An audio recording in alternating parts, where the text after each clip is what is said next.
Welcome to Elevate Uplift's Community Dialogue Series, centering healing advocacy and services. The Elevate Uplift project seeks to deepen and broaden the lessons learned from the National Sexual Assault Demonstration Initiative project and engage with organizations to change practices and expand their understanding of healing. Elevate Uplift offers opportunities to help survivor-serving agencies, state, territorial, tribal coalitions, and funding administrators to think critically about how they do their work and to make the changes necessary to provide comprehensive and sustainable support for survivors.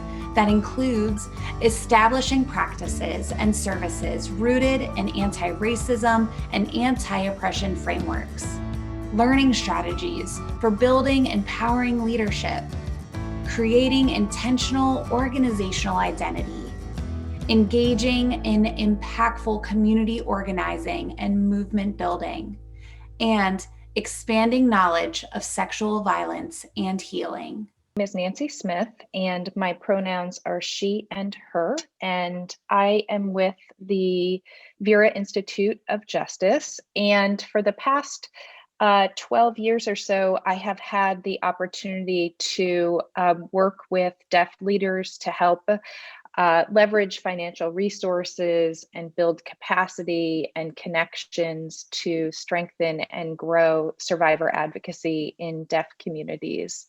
And we are really looking forward to this time together to explore many of the structures and dynamics that really shape deaf survivors' experiences, as well as those of deaf advocates, and to begin to lift up things that hearing advocates can do to better support deaf survivors. I'm incredibly happy to be joined by two leaders in the survivor advocacy movement who I am proud to call both colleagues and friends, Najma Johnson and Liam Esposito. And in a moment, I'm going to give them both an opportunity for them to introduce themselves. Before I do that, though, I also want to acknowledge that we are joined by a team of 4 interpreters who currently you see on the screen. We have 2 deaf-blind interpreters, Erin and Raylene, and we have 2 hearing interpreters, Amber and Jen. And Najma, Raylene, and Erin are actually joining this event through 2 computers. So they are connected through the Zoom meeting that we are all in community here using. And they are also connected through another device, an iPad or a laptop. And in a moment, Raylene and Erin will turn their cameras off for this Zoom event, but they will stay connected to the computer that they're using with Najma. And Raylene and Erin are going to be interpreting during the event. And Najma is going to be looking at that other device and working with those interpreters as well. And this allows for better visibility and interpretation to support our communication and to support this event.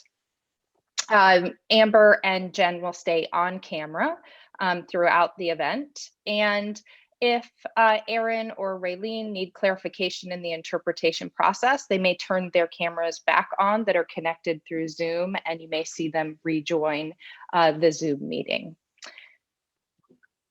Do any of Liam or Najma, do you want to add anything about the interpretation or communication process that we'll be using today?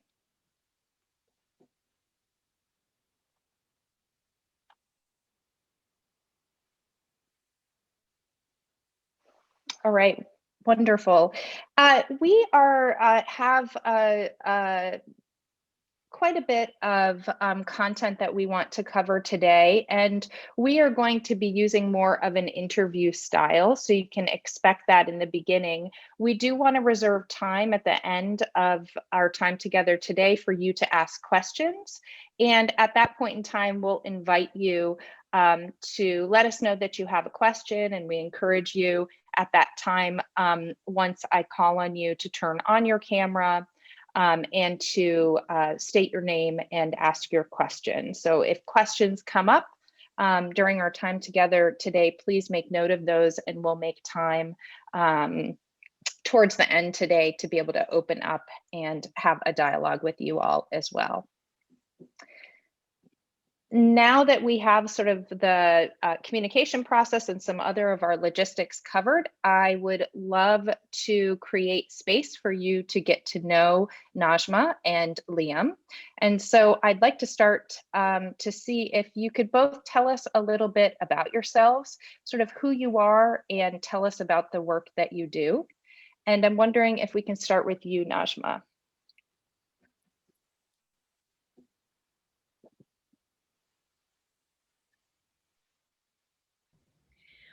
Hi, this is Najma.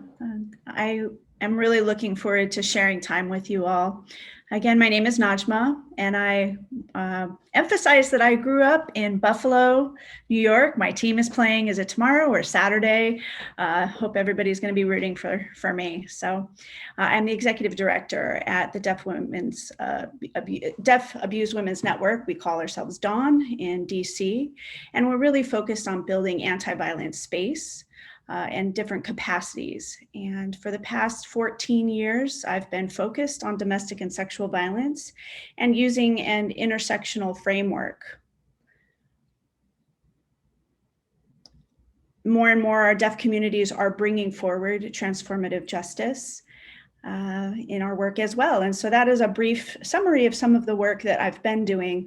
A large part of being deafblind is part of my identity, and working in sighted hearing spaces, both, in domestic violence and sighted and cis. I'm trans as well. And so working in all of these different spaces, being deafblind is a big part of my work as well. So if there's anything else I can share, please let me know, but I think that's it. Welcome, Najma.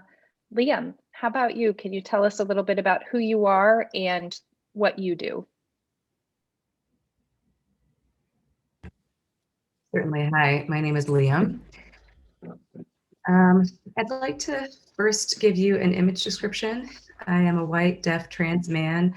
I wear glasses, and I've got light reddish hair, wearing a red t-shirt with bold black lettering across the torso that says "End White Supremacy." I've got a plain white background with a lovely outlet or light switch behind me. Again, I'm Liam. I am a survivor of childhood sexual abuse.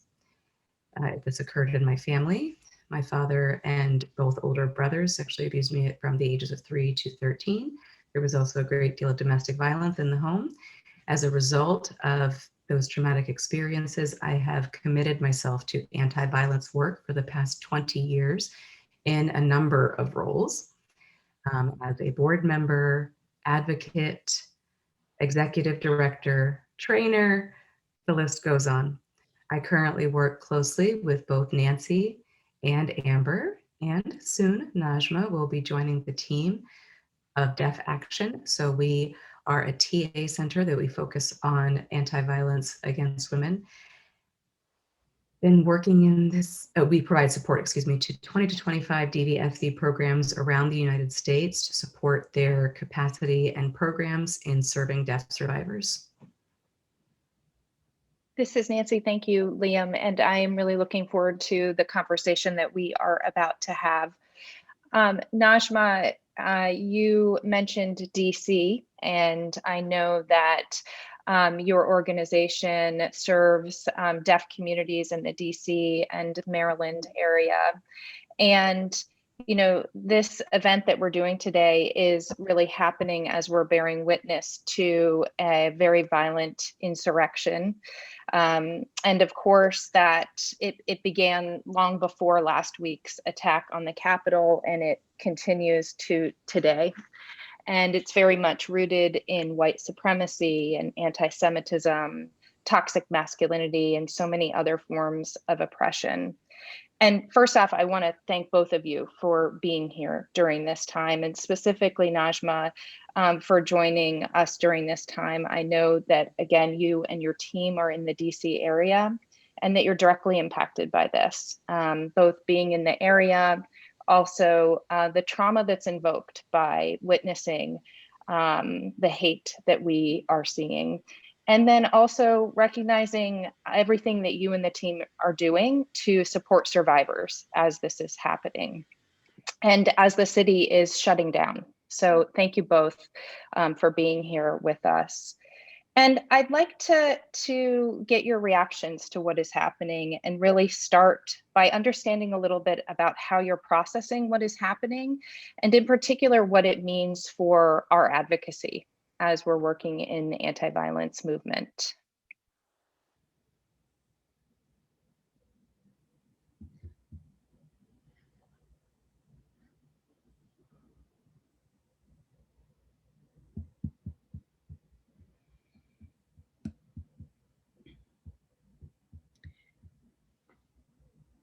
This is Najma signing. Nancy, as you're talking about what's happening in DC and the ways in which we're continuing to support survivors, one thing I want to mention today, given what has been happening in DC, as we're providing services, often we have to think about how we do that support for survivors. Dawn in particular, everyone except for one staff member is Black. And if we have one Black staff member who's out, that means all are out. And so this movement and doing anti-violence work, particularly within grassroots communities, there's a sense of which we have a license to continue to do that work. And as deaf individuals, we're restricted in our work by funders, by other aspects of it, but we're often given two options: coming back to ourselves and dismissing our identity and putting that to the side and focusing in on providing that support and doing whatever we can to hold ourselves in all of that and ignoring what's going on for us, or taking the moment of putting that on pause. And we don't often have the luxury of saying, okay, well, there's another staff member who can take over. This is a completely new experience for us to be trying to hold people up, to bolster folks through this very difficult time while we're still people who haven't really completely connected to and understand all of the huge impacts of racism, all of the people that we interact with that don't understand how it's the air that we breathe, the ground that we walk on, that it's every part of who we are. And just trying to dismantle that in even the smallest way is really massive. We think about doing our domestic and sexual violence work and being trauma informed, but often that goes out the window when things like this are happening. So just wanted to share that aspect.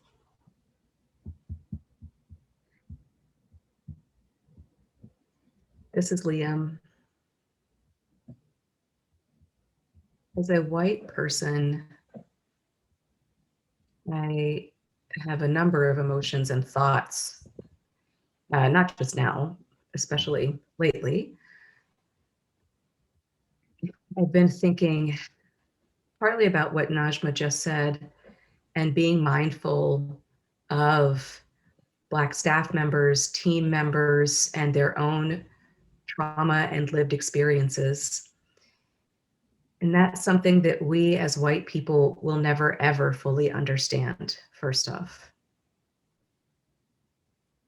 We can, as white people, do the work every day to educate ourselves, to unpack, to figure out how to dismantle white supremacy by naming it. We can name it, we can wear it, as I'm doing today, to work towards ending white supremacy and acknowledging our roles in that. As one example, we have to think about visibility. And so white advocates, executive directors are reaching out to Black and brown people with apologies and requests for training. People, no, just no. Right now, Black and brown people are trying to literally and figuratively survive. There is not, there's no time to ask for any kind of emotional labor, but now in particular, When we as white, now is when we in particular as white people need to act and need to actively support Black and Brown communities in ways that we never have before. We need to continue to do this every single day, not just when George Floyd was murdered, not just when an insurrection happens at the United States Capitol. We need to be doing this every single day. We need to ask ourselves daily, what ways are our services or programs tied to Black and Brown communities? How are we connecting in ways that will elevate and uplift and support, but also transform system responses on various levels of trauma that Black and Brown people have experienced as survivors, as advocates, and as many of you know, in anti-violence work, many of us who are in this work are also survivors of domestic and sexual violence. So this again is multi-layered. When you layer this on top of racial violence and racial trauma that happens worldwide.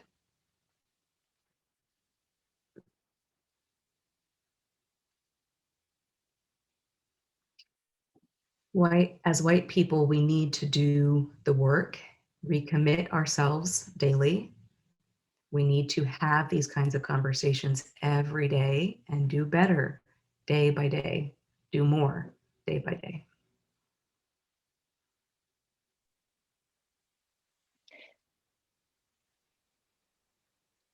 Can we just take a quick pause for interpreters?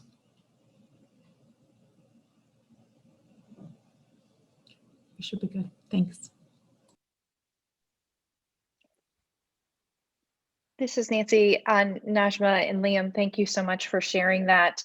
I too have been thinking what as a white person I can do, and I've been seeing many people in my community and just across the country really distance themselves from the people that were involved last week and continue to be sort of the visible leaders of this insurrection and of white supremacy. But I feel like I've been trying to resist that urge to distance myself, because there's many ways in which we as white people are connected to them, have benefited from white supremacy. And we need to reckon with that, I think, as you've shared, Liam, in terms of, every day really examining our practices and examining our beliefs and really trying to dismantle that system.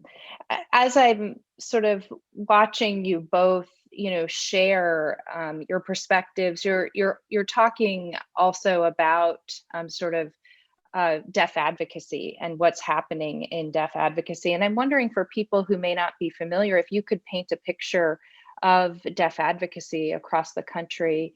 How many programs are there, and what is happening in terms of advocacy for Black and Brown deaf communities across the country?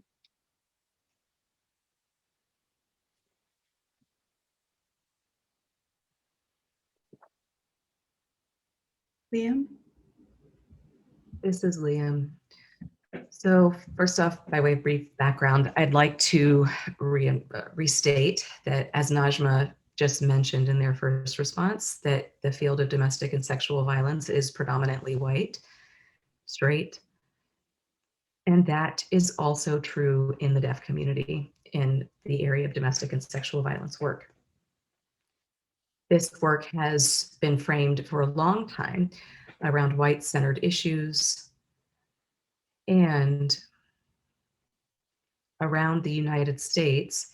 Domestic violence and sexual violence conversations took years to come up, and we're still acknowledging the ways in which these conversations need to be had. In the deaf community, the very first program that was established to provide support to deaf survivors of domestic and sexual violence wasn't until 1986 in Seattle, Washington. That program was founded again in 1986 It was the only program by and for deaf people, and continued to be the only program by and for deaf people for nearly 12 years. It wasn't until 1998, roughly, that we started to see an expansion in the number of programs, primarily because the US Department of Justice recognized that deaf survivors have a gap in service. There were about 6,000 hearing programs of their kind around the United States focusing on domestic and sexual violence, while there was only one program of that kind for deaf people. So the Department of Justice made funds available for training and asked for help to recruit people from around the nation to avail themselves of training in order to create other programs like this one in Seattle around the nation. So there was an outgrowth of a number of programs that were started around the US, some of which are still running, some of which have since folded, and some are somewhere in between.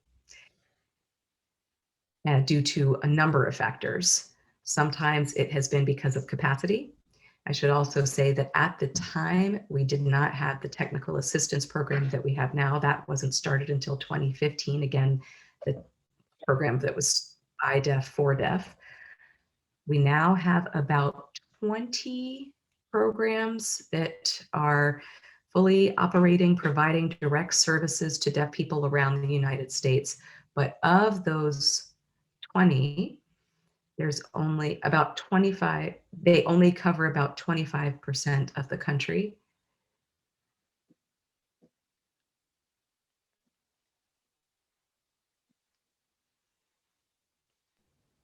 So in the interpretation, the interpreter needed clarification.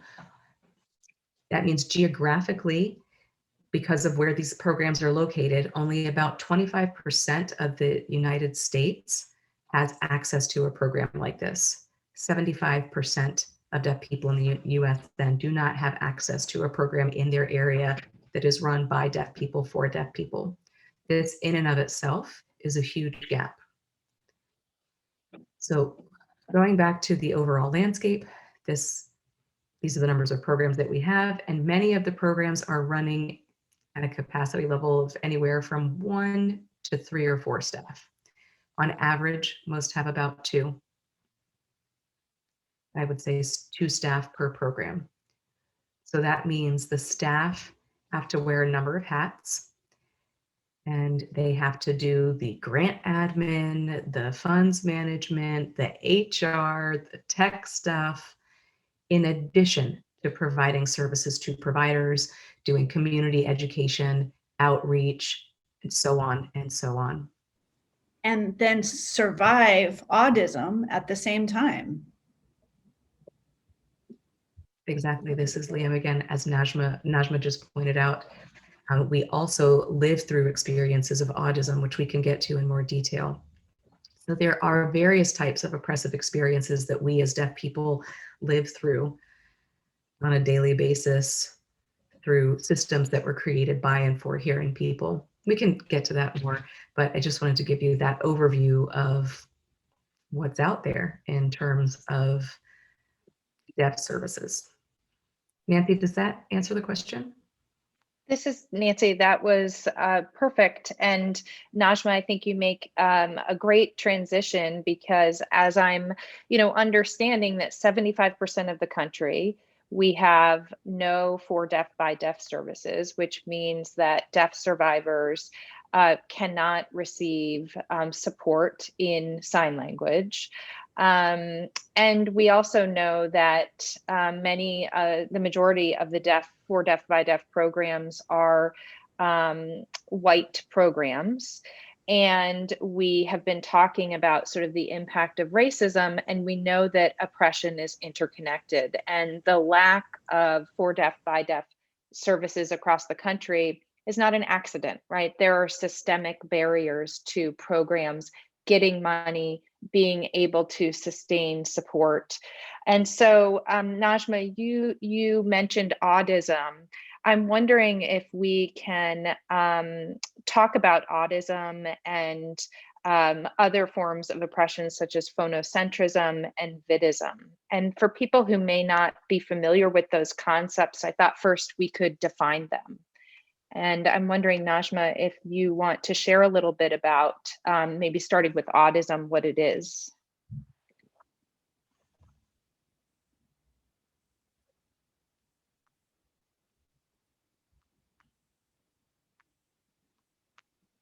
This is Najma. And sure, before I answer, I'm wondering if I could respond to Liam's comment first. As Liam was talking about, deaf programs for deaf and by deaf, that is very true, and how those are centered in white spaces, having more access to systems, to funding, to the mobility, ability to get training and education and access to jobs, all of those things. With domestic and sexual violence, you look at executive director positions and what is required to get those positions in terms of access to education, a reading level, and how deaf people have been victims of language deprivation. So many of us do not have access to English, and that doesn't mean we can't read and write. That is not a fact. However, often things that might make sense to hearing people who have access to language to English in those ways do not make sense for us. And so thinking about how we as deaf people, and in particular deaf people of color, come into spaces and come into the movement and don't have things matching our lived experience. We might look bad, we might look lazy, we might look quote unquote unethical as a result. And so these things are also happening. And my point is that trying to have communities understand that ASL is so white, and that deaf culture is so white, that deaf communities are so white. And if you type into Google, I want to learn ASL, you're going to see all white faces, and in particular, white male faces. And that's the default. We're operating under this default of whiteness. And I believe that's an American problem, right? We continually default to that, and we need to move away from it. Now, in specific response to Nancy's question about autism and other forms of system oppression, we understand a lot of those forms, and some people might not be familiar with the ones we're talking about here, including autism. Phonocentrism in particular was created by communities who are trying to identify ways in which we operate focusing in on an auditory way of interaction, spoken languages, writing, things like that are emphasized rather than visual languages like signing. And so thinking more and more about how deaf communities are recognizing that if you're looking at, a language in New Zealand or a language in Germany, they're still spoken, and there's a valuing of voice and sound. When I'm operating in a space with an interpreter, a hearing person is going to interact with the interpreter because they can communicate in a spoken language. They're going to trust that interpreter more than they trust me because of autism. Autism is a term invented by a white deaf man. And again, a form of oppression based on a preference of being hearing and hearing ways of being. So people are more inclined to then lean towards someone who's hard of hearing and to connect with them because they're closer to the spectrum of hearing compared to a person who's completely deaf. So I might be able to communicate with hearing people and navigate the world in a way that people will be more connected to me because I might be able to speak a little more comfortably than a deaf person who wouldn't. And so it's really defined by this idea of moving on to the concept of vidism as well. The interpreter's just clarifying here. Moving on to the concept of vidism, and also for me, which is very important, this concept of distantism as a deaf-blind person. Our deaf community relies on a visual language, on sign language, and we're looking at a visual space for information, for emergencies, for cues about what's happening in our environment. And for deaf-blind individuals, we rely on touch for that. And if information isn't shared to us through touch, if no one is touching me or sharing information through touch, we call that distantism. And it's an incredibly impactful form of oppression, particularly now during COVID, during Black Lives Matter happening, and all of these things happening out in our world that then have a co-occurring or an increased impact along with other forms of oppression. This is Nancy. Liam, I want to give you an opportunity if you want to add anything to those definitions. This is Liam. Really, I think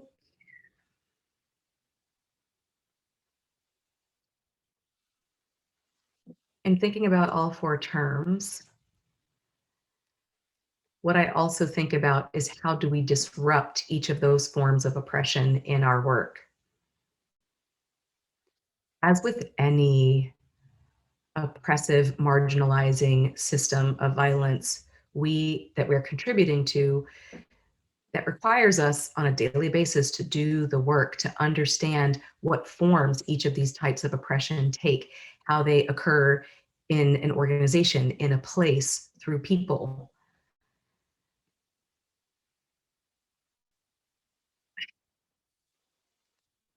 My mind is racing, and I'm struggling just to think about how to capture everything in a way that's clear. So this is why organizations or services by deaf for deaf are so critical. This is why Black and Brown-led community organizations are so critical. It is why LGBTQIA-led work is so critical. People from marginalized, oppressed communities, we have figured out how to survive and navigate this very oppressive, violent world. So when you're working to dismantle those forms of oppression, one of the most critical things you can do, other than unpacking and doing this work on a daily basis, is think about the relationships that you have. I'd encourage each of you to examine your own personal relationships and your professional relationships. Who do you work with? Who's in your inner circle? And for example, if you see that your inner circle is exclusively white, straight, hearing people, you might need to re-examine why that's the case and figure out what that's going to mean for who you are, what your personal life is like, what your professional life is like, because people can talk about what we do in our personal lives and our professional lives as though they are two completely separate things, and I don't buy that. I think that both are very relevant. They overlap a great deal more than we would like to think. So when we think about our lives, think about it in a holistic manner. It's human nature to need each other, to need interaction. This has been made more clear in this pandemic more than ever. This has really emphasized just how much I think as humans, we all miss each other. We miss human touch. This goes back to what Najma was just saying about the need for touch and people's aversion to it because of distantism. I want to be able to hug my friends and colleagues. Those connections are what help us to survive in this world, and they are what help us to transform things. For example, Nancy has been working with the Vera Institute of Justice for several years, and Nancy also, through her work, has developed made a number of connections with deaf people in different places, different spaces in anti-violence work, whether it's been through OVW or private funders. And so Nancy, you and I started working together when 7, 8 years ago, maybe. Now, Amber and I have been someone else just came on. Carla? Hi, this is Carla. I did not want to interrupt Liam, but it is time to switch for interpreters. So you can finish your thought and we can do it afterwards if that works better.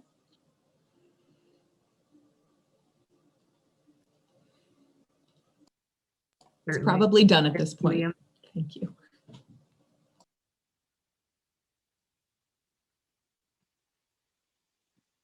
Okay, this is Liam continuing.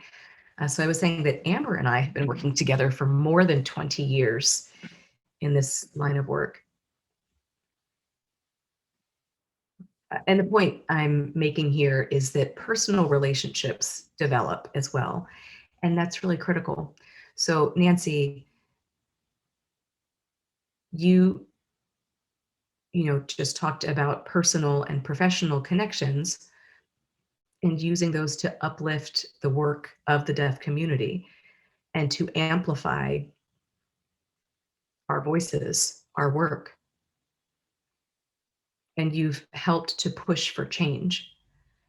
I think that that is an example of how a person, in this case, Nancy, a person who is able-bodied, who has white privilege, who has a number of other privileges, can use those privileges to uplift and amplify oppressed communities in order to create transformation. So my point here, we talk about multiple forms of oppression, whether it be racism, audism, sexism, bidism, phonocentrism, you name it. We start by asking ourselves, what am I doing every day to change that? What am I doing today to uplift those who experience multiple forms of violence and oppression? And it's not enough to just read or watch movies about it or talk to people. That's great. It's lovely. It's a great start. But what are you going to do? What do you really do? How do you actually affect change?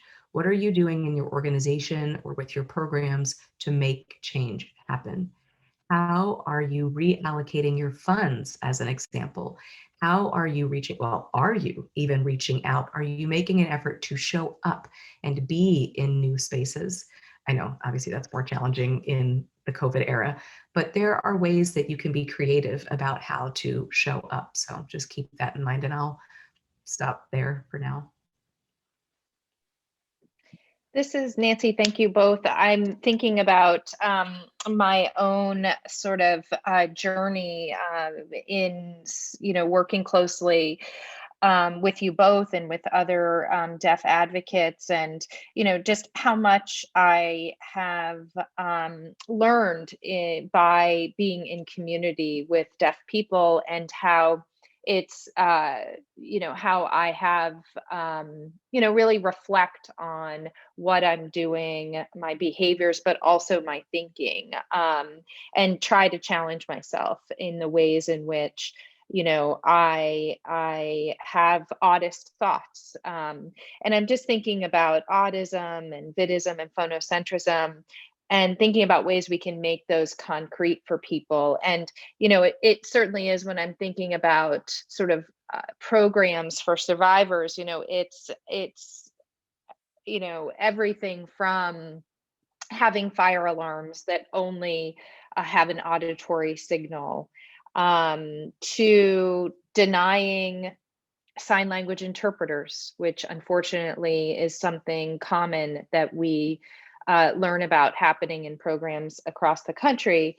But it's also challenging, some of our assumptions about language, for example, that, command of the English language is a reflection of someone's intelligence or competency. Or it's also, thinking about how we interact, and thinking about how, if we have information to share to survivors we're supporting, and there's a deaf survivor being served by our program, and there's not an interpreter, and we go ahead and we share that information with all the survivors and say, hey, we'll share it with deaf survivors later, and really reinforcing that lack of information and that sort of last to know dynamic, which I know is so common. So it's on so many levels in which I think this plays out in our programs. And I'm wondering if if we can talk a little bit about language, because I know language is so critical. It's crucial for sharing information and communication and relationship building. And, I know in my own experience, obviously, I grew up in a hearing family that used English, which is, the dominant in our country. And I've taken language for granted. And, there's a lot of privilege that I have in the language, how I acquired it, the prevalence in which my language is used, and the way in which language is really centered. And I have seen both of you talk about language acquisition and language deprivation. And Najma, you mentioned language deprivation earlier, and I want to circle back around to that. And I'm wondering if you can share just the ways in which the experiences that deaf people have growing up in terms of acquiring language, recognizing that there is diversity in that, but what are the experiences? How is language acquired? I mean, did both of you grow up in families that used sign language and have access to that from the time you were born, or what were your experiences?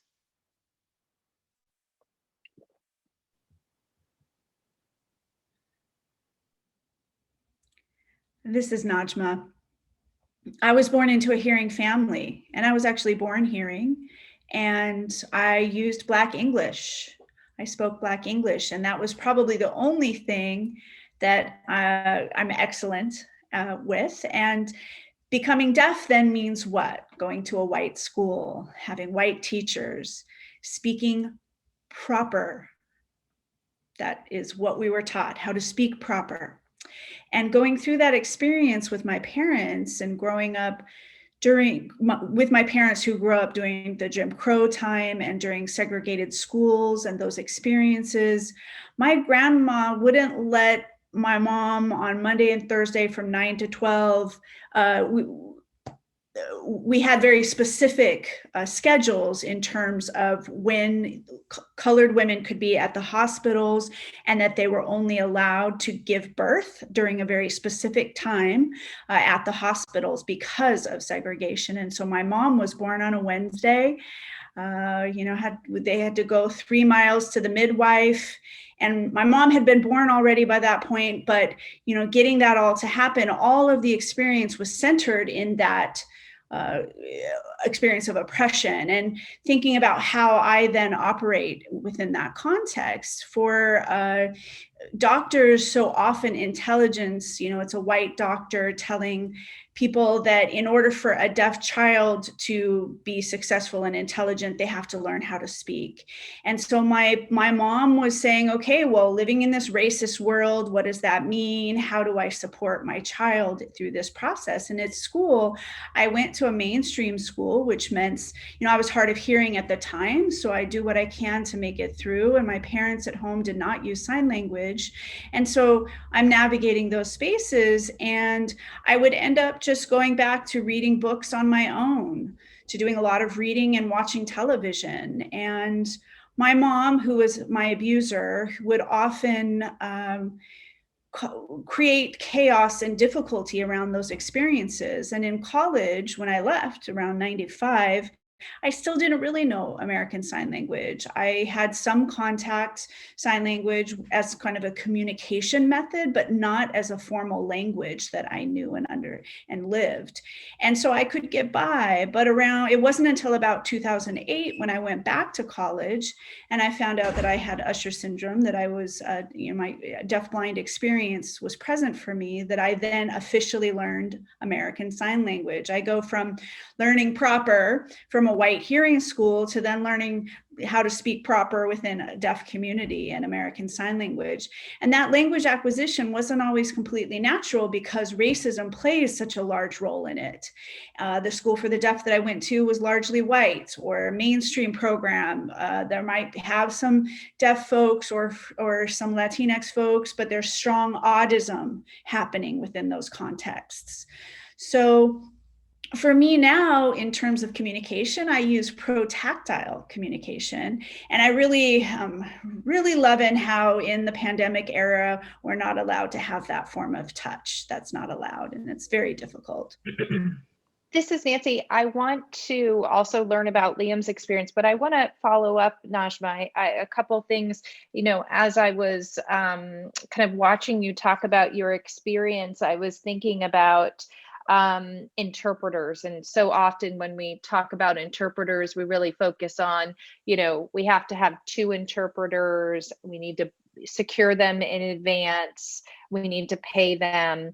But based on what you're explaining in terms of your own experience with language and the way in which racism and also culture is layered into that, I'm wondering what is most important for you in terms of interpretation and in terms of interpreters, going beyond sort of the we need to and we need to pay them. What is really most important? I think many people who are on Zoom, who are hearing, are in positions where they're securing interpreters. And what do they need to know?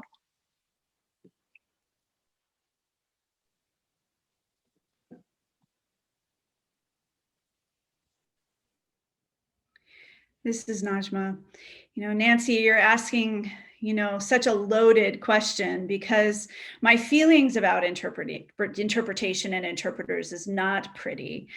I think first off that interpretation and that field is predominantly about white people and a white experience, and that for the interpreter correcting, ASL fluency is not the same. And it is not always spaces that are, the interpreter is just going to ask for a clarification. Najma, do you mind back up for the interpreter?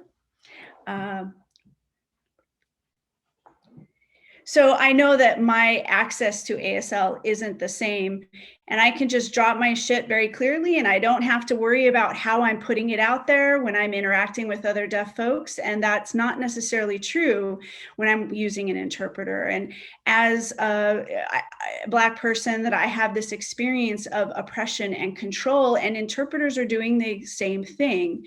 And I often feel that that I'll say something and I'll sign something, and it's a word that then isn't clear to the interpreter, and they'll say, oh, I'm just off today. And I wouldn't use that particular word. That's not an accurate representation of what I just said. And off could mean, oh, I can't fart. I can't, the level of ways in which that I am communicating are impacted by the interpretation process and the choices that the interpreter is making.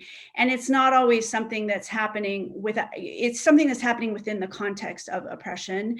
And I think about how that happens with both signs and sign choices, that's a significant problem. But there's also an issue of when I need an interpreter who matches my cultural needs as a Black person, as a trans person, or someone who grew up on the street. I need all of those aspects included in the interpretation, and often that doesn't happen. Sometimes interpreters and individuals will say, well, we don't have those people on our list, and that is still a form of controlling me and oppressing. As a deaf-blind individual, I need a fan. As a deaf-blind people, I experience what is called sight-reliant experiences. I have some access to a visual experience, but I do rely on protactile communication for full access. And so it's heartbreaking how so many people in the deaf-blind community have to live through a white experience of being deaf-blind. And that concept of racism isn't accessible, because everything that's written is for sighted individuals. There's information that you hear, and deaf-blind people do not have access to that. And so then they continue to operate under this framework of racism. And to go back again to interpreters, Nancy, the first problem that hearing people have is that interpreters are too expensive and deaf people are costing us more. And we're only talking about 2 interpreters. Now here for my access, I've got 2 on one computer and 2 on another. And so immediately the response is, do we really need 4? Is that really necessary? And that's a problem because there's the racism layer to it, but also then the cost layer. Let's try to reduce the cost as much as we can. And that's a very common problem when we're trying to address my interpretation needs. So Nancy, we could talk for another 2 weeks on this topic of interpreters and interpretation alone. But a shorter response is around the cost. Why do you need that many? You know, can we only get them for a short period of time? Why do we have to pay for 2 hours? What are some ways that we can save money, save time, save space? And that's what hearing people want. And this is Nancy, I think, you know, as hearing people and hearing programs, we have got to recognize that interpreters are simply the cost of doing business, much like any other cost that is automatically built into a budget to run a program. And anything less than that is putting money over people. And that is just something that we have got to stop in our movement, especially when the majority of the funders in our movement have said we will pay for interpretation. And so we, you know, we need to make that change, and we need to do so urgently. And something else I was thinking, you know, in watching you, Najma, is that I think often as hearing people, we assume that when there's an interpreter, you're able to bring your authentic self and you're just communicating with us much in the same way that I might communicate with someone else who uses English. But what I am learning from you is that there are so many dynamics present there. And when interpreters are present, especially when there isn't trust with the interpreters, when there isn't interpreters who really share your identity, your racial identity, your cultural identity, when there are interpreters that do not share your expression of language, that there is a whole nother process going on in your mind to try to structure the way you're talking, the word choice you're using.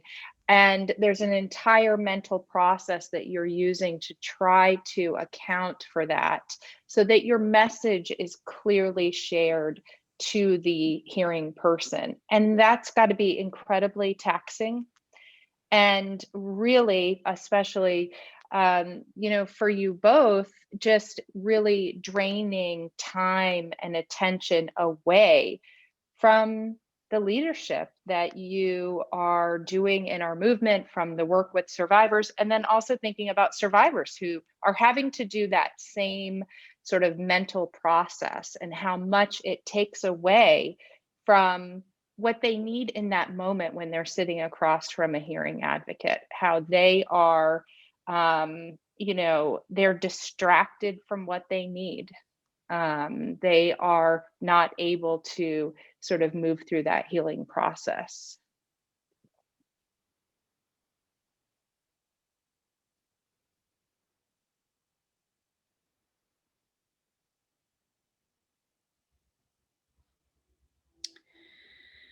This is Najma signing. Nancy, as you were talking, I was thinking over and over about how we're both deaf, we're using interpreters, we have certain privilege, we can challenge interpreters, that we can have that interaction on some level, but thinking about clients who are trying to access services, thinking about survivors who are immigrants, people who are learning sign language, American Sign Language as their first, second, third, fourth language. just going into a deaf advocate space and services is scary, is difficult, even when we might know each other.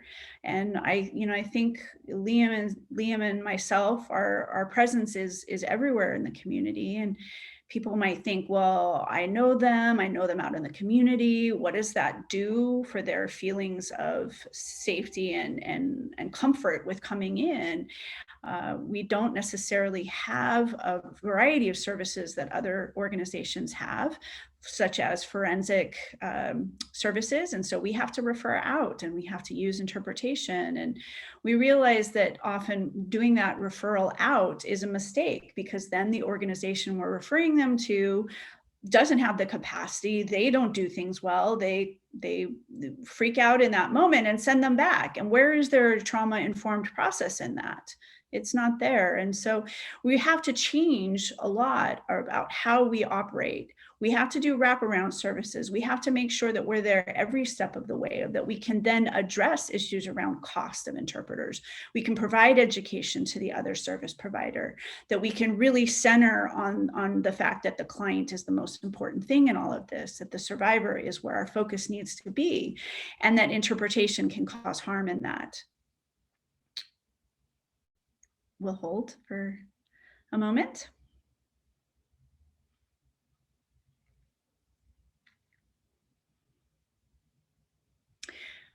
Okay. So for example, the forensic exam process, a deaf person coming into a hearing space interacts with a forensic examiner who is hearing, goes into a room with hearing individuals in that room, and already you think about them experiencing sexual violence and all of the many feelings that they're having in that moment. They're now laying on a bed with their feet in stirrups, and often a deaf survivor will not sit and share in depth all of these things. There's some difficulty in expressing themselves, and an interpreter might say, calm down, I'm not understanding you, I'm not able to interpret.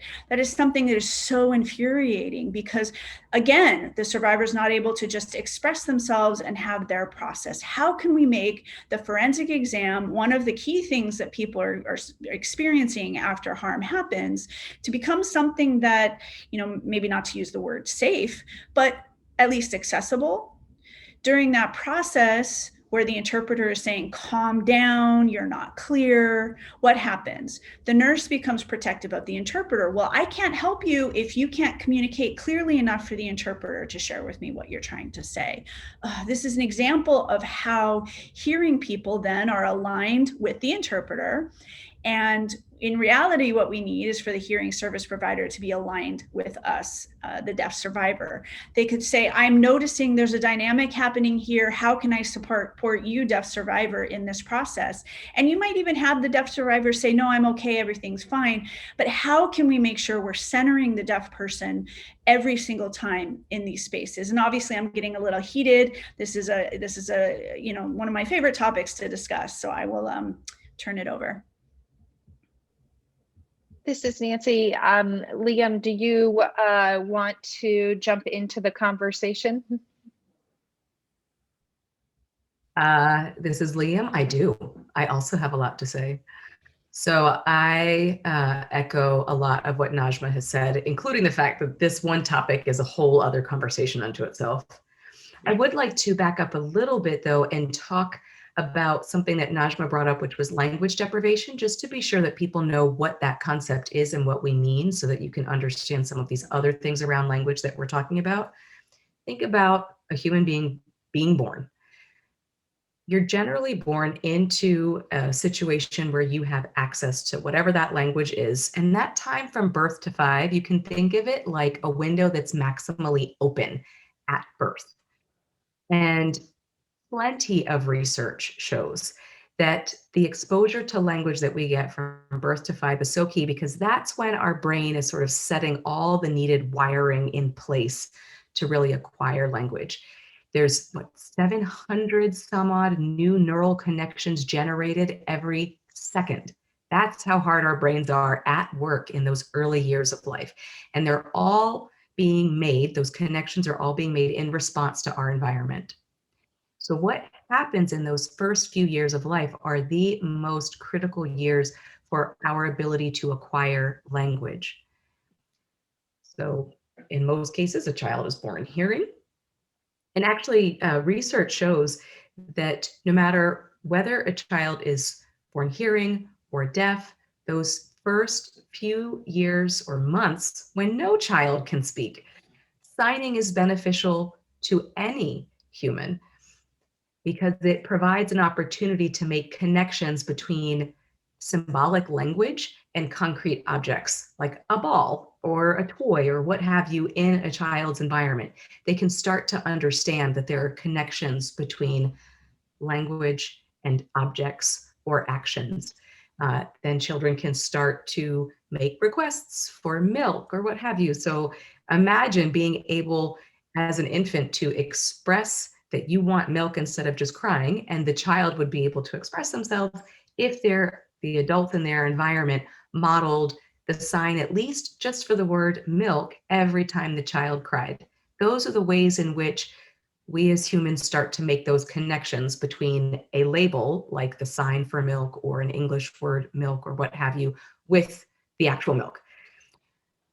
Those sorts of connections or exposures happen all the time, every day, except in cases where the child doesn't have access to the language of their family. 90% of deaf children are born into hearing families, in the United States at least. I'm in that category. So that means, and I was born deaf because my mother had rubella, German measles, while she was pregnant. This often leads the child to be born deaf. So this was in 74. There were not early or required hearing tests. So that means my parents didn't even realize I wasn't deaf until I was about 1.5. So my point here is think about the life experience of infants born into hearing families, and there is a very sad truth that most hearing families do not learn how to sign. So what that really means is that most deaf people experience language deprivation because that time where that window of opportunity is maximally open immediately following birth, they're not getting reliable input to language. They're not getting those connections between symbols and things in our environment. So that means it then takes us longer to catch up. And even now at 46, my access to language is still deprived in many ways because hearing people have put barriers in place for how deaf folks access things. It's still happening. So I bring that up just to give everyone on the call background as to how deaf people experience access even within their own families, because those families are generally going to be hearing. Oh, Nancy?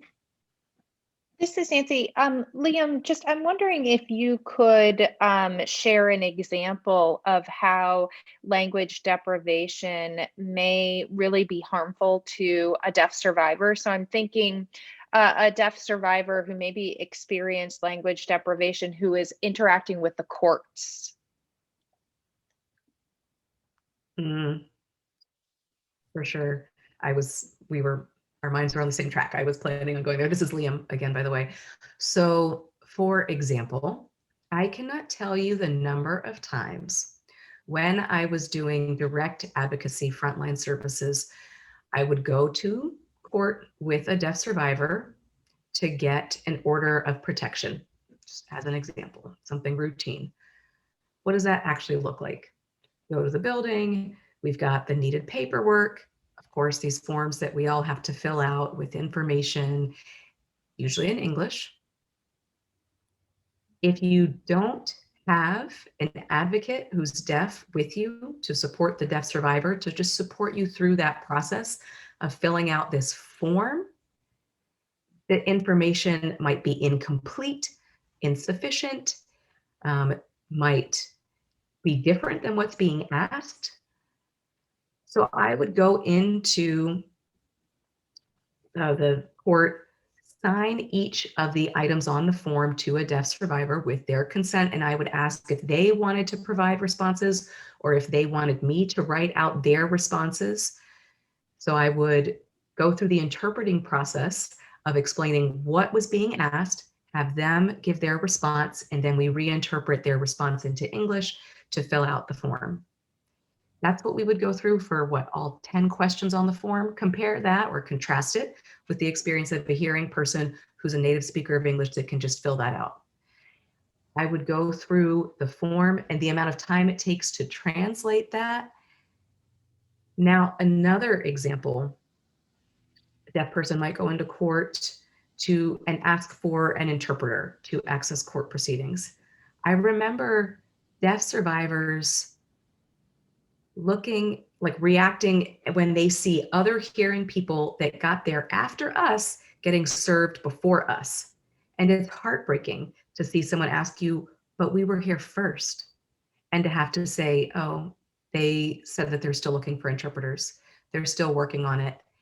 And a person's only going to wait but for so long before they give up and need to go home. So as an advocate,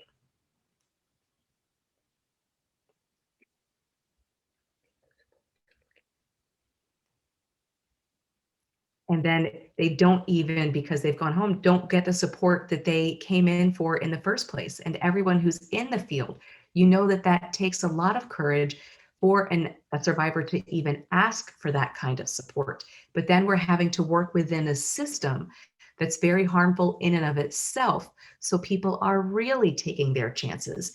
And then we're faced with all of these reminders about what a system of violence actually looks like.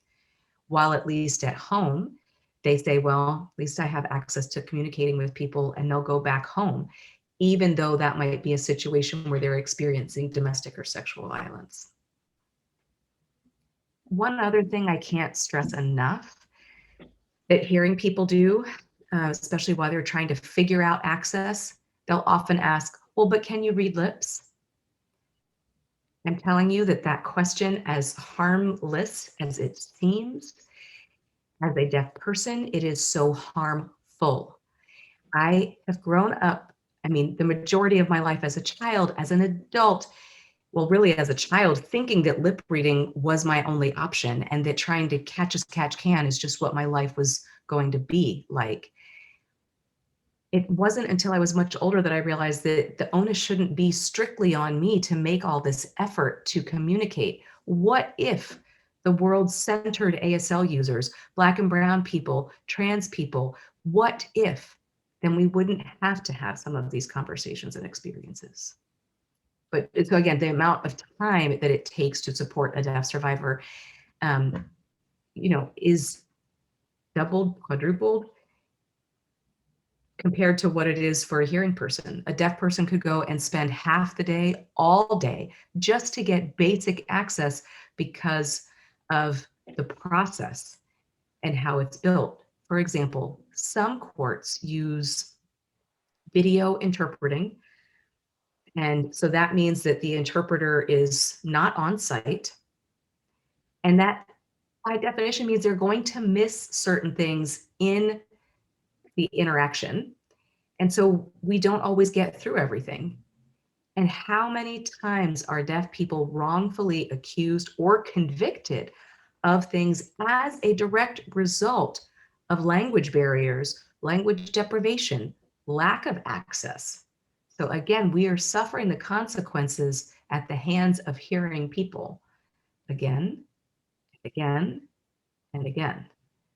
So, and this is our day to day. And so this is all what leads to the feeling of like, why bother? Why should I even bother go ask for help? Because you know what they're expecting. But if there's deaf-led services, then people are often more willing to use those services. At the same time, we as deaf service providers are sometimes asking survivors to use services provided by hearing people. So we have to do the work to center deaf people, to be mindful of our role in creating all of these barriers that we are trying to dismantle. I do want to also mention one last thing, Nancy.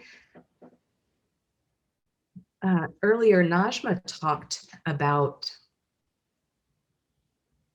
having their language criticized. And there are a number of interpreting programs that are led by white people, predominantly attended by white people. Najma made analogies with having Black English and that this is the language in which they are most proficient and able to express themselves. There's also a Black dialect of ASL, but often Black advocates, Black survivors have to code switch and express themselves in a way in which they know they will be more likely to be perceived in a certain way as being quote unquote proper, as Najma just said. These are ways in which our systems inflict violence because they're so dominated by hearing white people.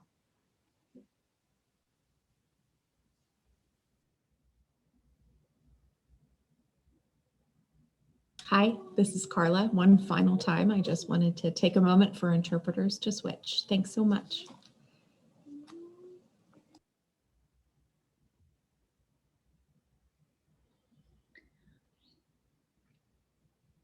This is Najma. I wanted to also share one additional example to help people understand that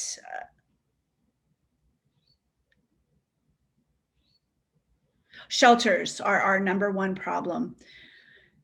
Those concerns around safety and a place to be, that is a number one issue. And immediately we offer that option to deaf survivors. When they know it's a hearing shelter, they decline because they've had these experiences where they're in shelter and people are scrambling for interpreters and people are not prepared. They're not able to provide effective services. And the deaf survivor says, no, I'm going to leave. And we talk about how it's not safe. And they say, I don't care. I can't hear. I don't understand. There's not things happening that I need to be happening. And so that onus is on the shelter to be providing those things that they're not. And they'll often say, what can I do? I might call the police on the shelter. I might try to have some other form of intervention because phonocentrism is so prevalent and that access to information is not available to them. And so they're looking at any possible option that they might have in order to get access to services and information. And so that autism is a form of abuse and harm. And we go into these spaces knowing we're additionally not safe. And so how can organizations center, trust deaf people? Even if you don't know, that's okay. Find another deaf organization and call them. The Vera Institute of Justice has extensive information that I've seen myself online even. There's information out there if you don't know.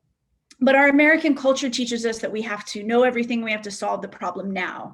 And that isn't accurate. We need to take the time to figure it out and let go of this sense that we have to fix it right now in whatever way we know, and really listen to people and center them rather than just moving forward. There have to be ways that we can reduce the potential of continuing phonocentrism and increasing that phonocentrism. And people say, well, I know I don't want to go into a hearing space because I know I'm going to be oppressed and that I'm going to experience barriers. If hearing organizations and service providers can reduce that even one iota, one little bit, that will have a dramatic impact on deaf survivors' experiences.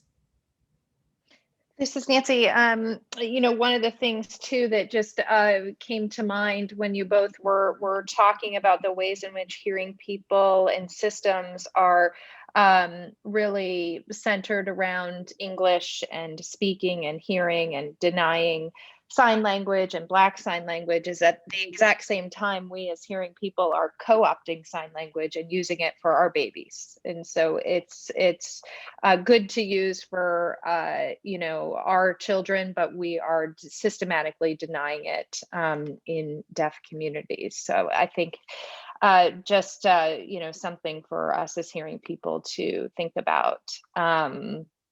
We only have about 10 minutes left, and there was a question that came up in the chat, so I want to make sure that we get to that. I'm just going to read the question. This is coming from Chloe, I believe. The question and comment is, I am deaf and sign, but I would not use the capital D in a descriptor of myself. Are you referring to the capital D when referring to deaf services?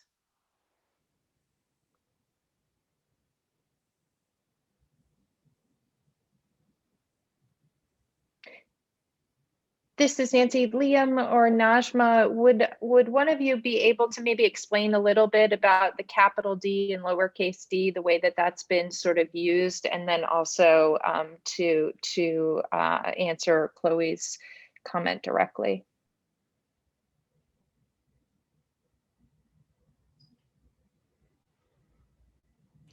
Liam can do that faster than I can. So go ahead, Liam.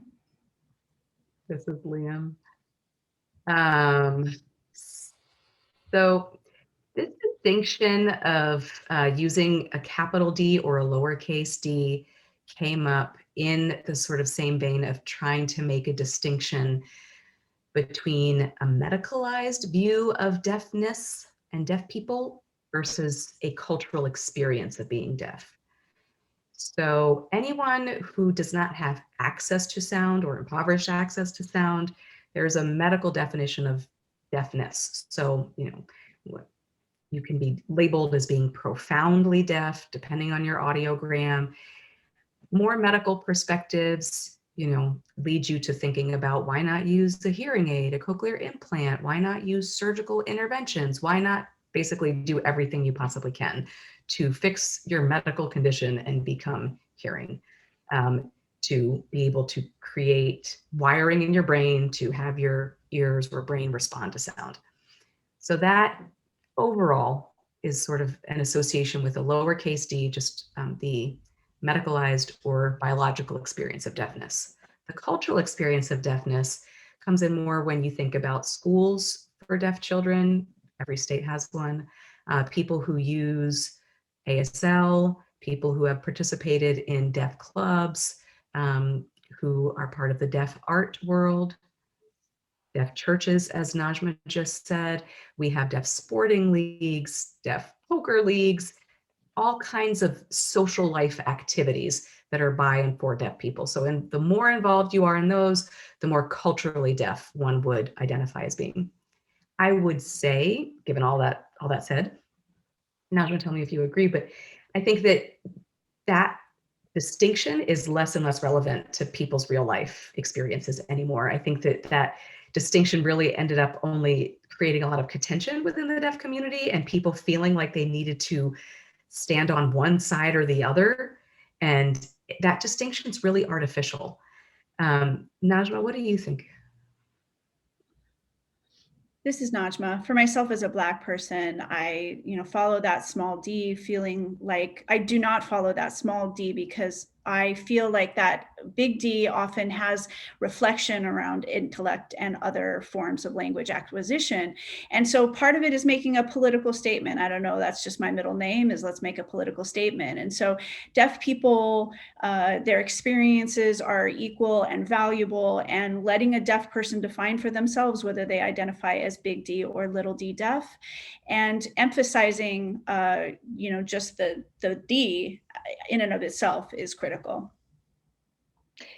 This is Nancy. We have about 5 minutes left, and I know that this is a tall order to do in 5 minutes, but I'm wondering if we could use that time for you, both Najma and Liam, to share one thing that you think is crucial for hearing advocates to do that would really better support deaf advocacy and deaf survivors. I know you've shared so many things already, but what would you like to emphasize to leave people with? And maybe we can start with Liam.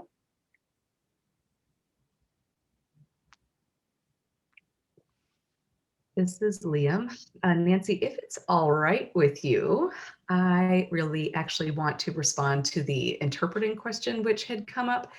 The reason that I say this is because there are, let's see, how many people, there are 3 more parts that we had thought about talking about to the audience that we have with us today, but interpreting is so key. So I wanted to point out that when we opened this afternoon, we showed all 4 interpreters, we talked about access, and part of that really is meant to illustrate the fact that there is diversity in the deaf community, especially around language. So one thing I would like to say is that I have been working with Amber for 20 years. As I mentioned, that means I have a good professional working relationship with Amber. I also have a long-standing personal and professional working relationship with Jennifer.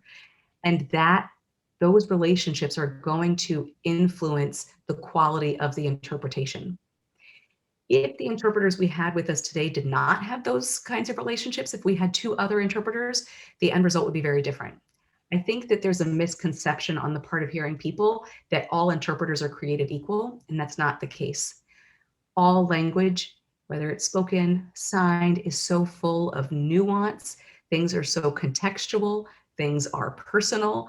The way an individual organizes their thoughts, their preferences for how they would express things, all then need to get captured through an interpreter. And it's the working relationship that I have with Amber, with Jen, that allows the interpretation to be more successful when it's someone that we worked with. If there's someone I have not worked with, I'm telling you right now, the quality that you'd be experiencing would be radically different. I'd also like to emphasize that Amber and Jennifer have other characteristics about them that are unique and that differentiate them from many other interpreters, which is that both of them are CODAs. This is an acronym, Child of Deaf Adults. This is used to refer to people in our community who are hearing, but who were raised by deaf people. So that means they are native signers. They have had access to deaf communities from birth. And this is simply a different experience than other hearing people have who have learned later in life. So if you have been very impressed by Jennifer and Amber today, please know that that is not the case for every interpreted situation. To be quite frank, interpreted situations are bad more often than they are good. They have caused trauma. They are problematic. So I just say that so that hearing people understand that even interpreting it's a whole topic unto itself. It is something to be very mindful of because power dynamics also continue to play out in interpreted situations. This is Najma. I wanted to also add a key thing I want hearing folks watching this to know is that we think about parents bringing their children up. We talked about CODAs, as Liam just mentioned. We also think about using children as interpreters, knowing that that's the worst thing that you can do. When there are CODAs involved in any interaction, do not use them as interpreters. The added trauma and barriers and difficulty that comes with that is extreme. So that is one of my big frustrations with interpretation that I wanted to share with each of you.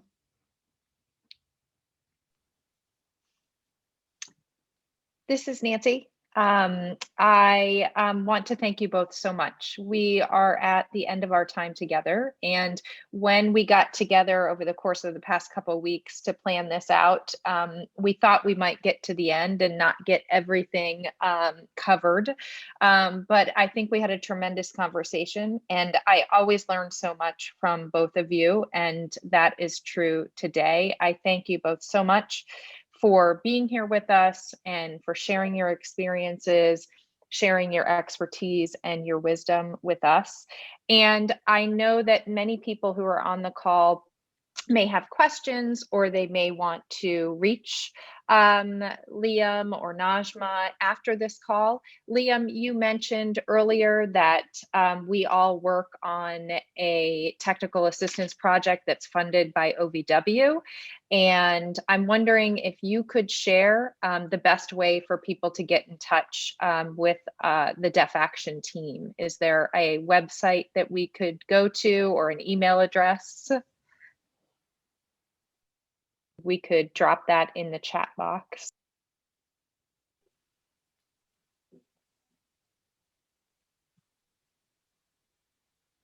This is Nancy. Great. So Liam has dropped in our email address, which is defta@vera.org. And we would love for you to reach out and for us to continue this conversation. And again, Liam and Najma, thank you so much for being here with us. Thank you for the work you do and for sharing your experiences with us.